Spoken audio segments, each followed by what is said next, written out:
Pinatotohanan ni Senador Ronald Bato de la Rosa ang pagsisiwalat ni Davao City 3rd District Representative Isidro Ungab hinggil sa kontrobersyal na 6.3 trillion pesos national budget. Sa Basta Dabawenyo podcast interview, kasama si dating Pangulong Rodrigo Duterte, dito nila hinimay na may mga blankong items sa Bicameral Conference Committee report na pinirmahan mismo ng ilang mga kongresista at senador. Sabi ni Senator Bato, minadali daw ng mga miyembro ng komite ang pagpapapirma sa naturang budget. Totoo yan. Ganoon talaga yung pagpirma nila sa BICAM. Minamadali nila. Pinapapirmahan kaagad na yung may mga blanco doon na yung mga halaga, no? Yung mga presyo ng mga project. May mga napag-usapang kasunduan na daw kasi ang Senado at Kongreso hinggil dito. Pero sabi ni Senator Bato, hindi raw ito sinunod ng BICAM Committee.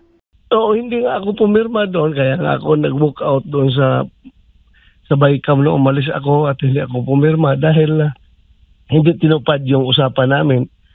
Ngayong sa opening ng BICAM ay nagmanifest ako na kung pwede, give us ample time before we sign the BICAM report para ma-scrutinize natin yung contents ng BICAM report.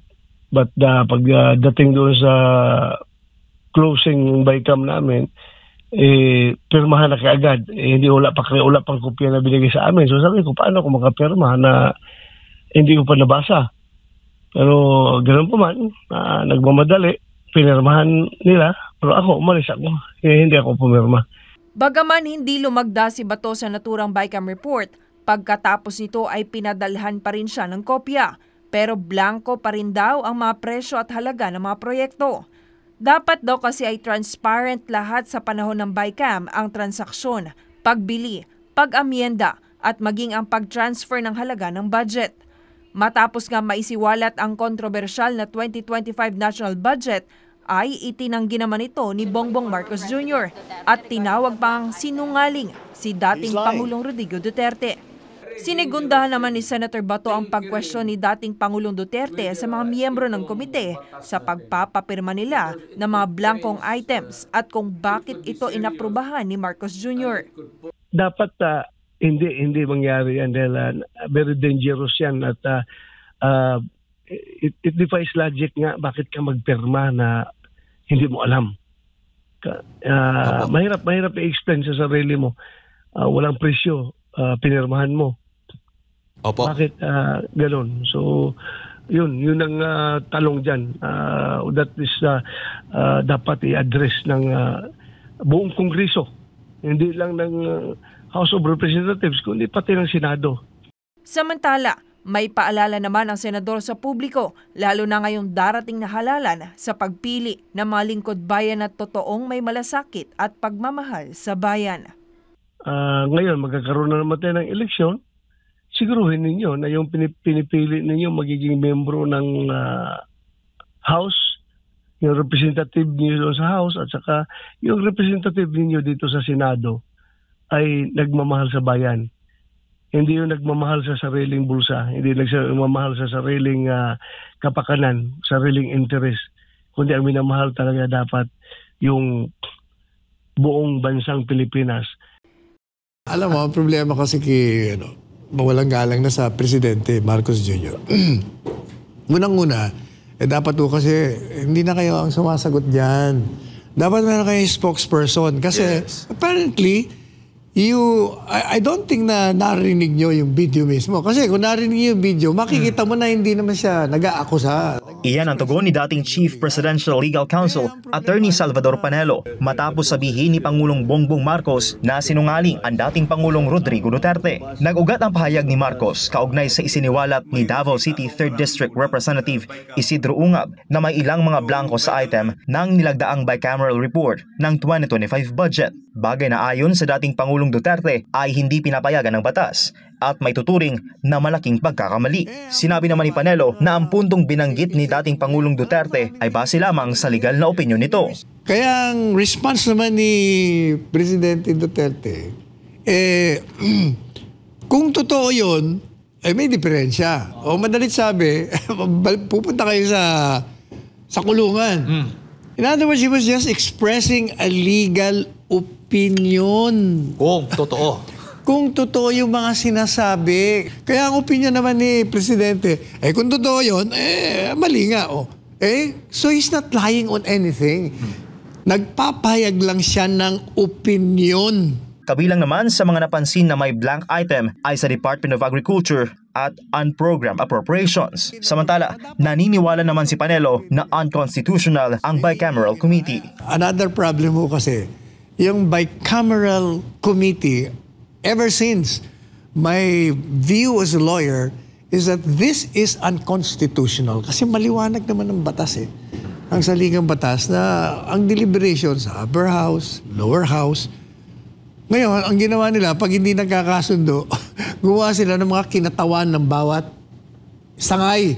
Sila-sila lang yun Kaya hindi ba sabi ni Vice Presidente Sara Duterte. Inday, sabi niya ito dalawa lang na ito. Okay, napalitan dahil dun sa rally sa Luneta. Ang problema, ang pinalit naman, mas worse. Yan ang problema. Reactions niyo, sir, regarding sa allegation po ni former President Duterte regarding sa blank item? He's lying.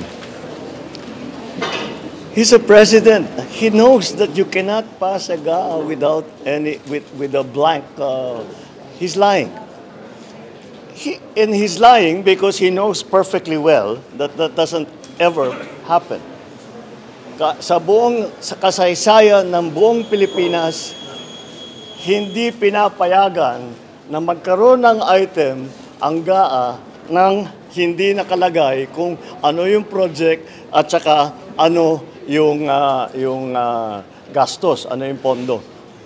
So, it's a lie.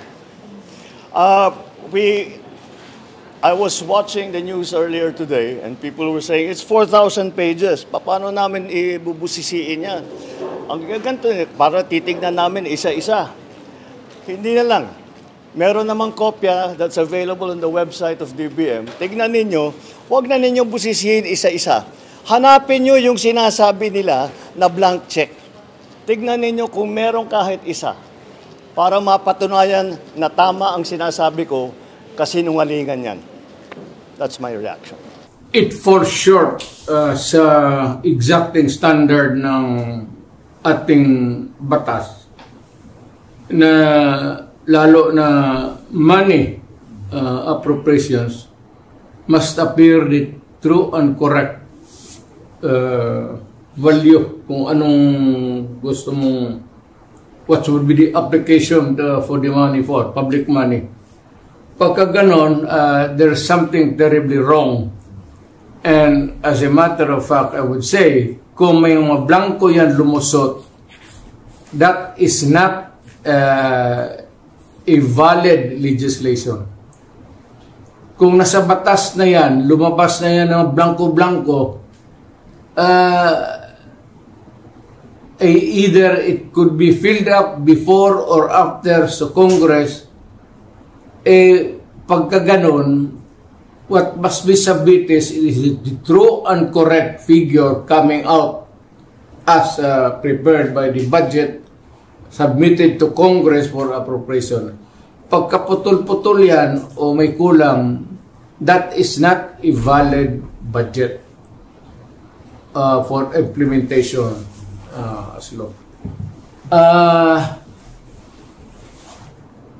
It's not only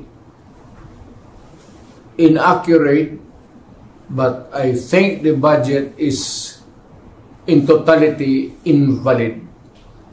Hindi na pwede mag-blanco-blanco dyan sa pera ng tao. Ano ka man? It's people's money. Maglagay ka ng mga mga provisions, but without the true and correct items or money that would be appropriated by Congress, by the people owning the money. So everything must be explained clear patent without doubt na itong pera na ito para ito sa ganito. Itong para na ito para sa eskwelahan, ito para sa agriculture. But you do not leave any item there vacant.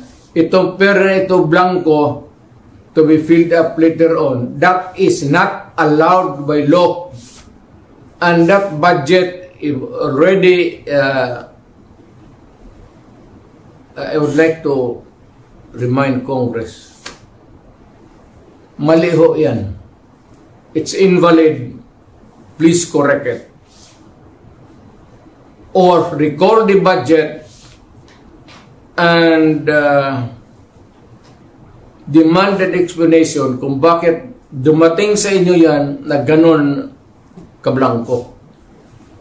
We are not, para ka binigyan ka ng blanco cheque dyan, o sige, bahala na kung anong ilagay ninyo. In the same manner, yung mga blanco-blanco dyan, whatever or whoever corresponds to that particular item is free to just fill up the amount. That is not by all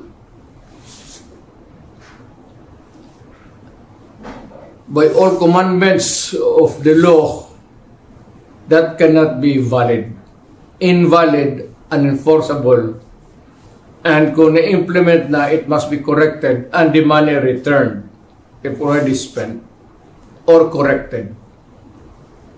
And kung sino man ang ano niyan, they have to give us the explanation. Otherwise, sabihin ko sa mga Pilipino, huwag na kayo magbayad ng buwis ninyo. Ganun lang naman, pinagsasaya nito mga kumang na to, puro check-in na blanco, then they try to pass it as a law, and they are free to choose now the amount which they want to place. Hindi natin alam kung ano ang reserba nila, kung anong gusto na ilagay, sobra doon sa pera natin.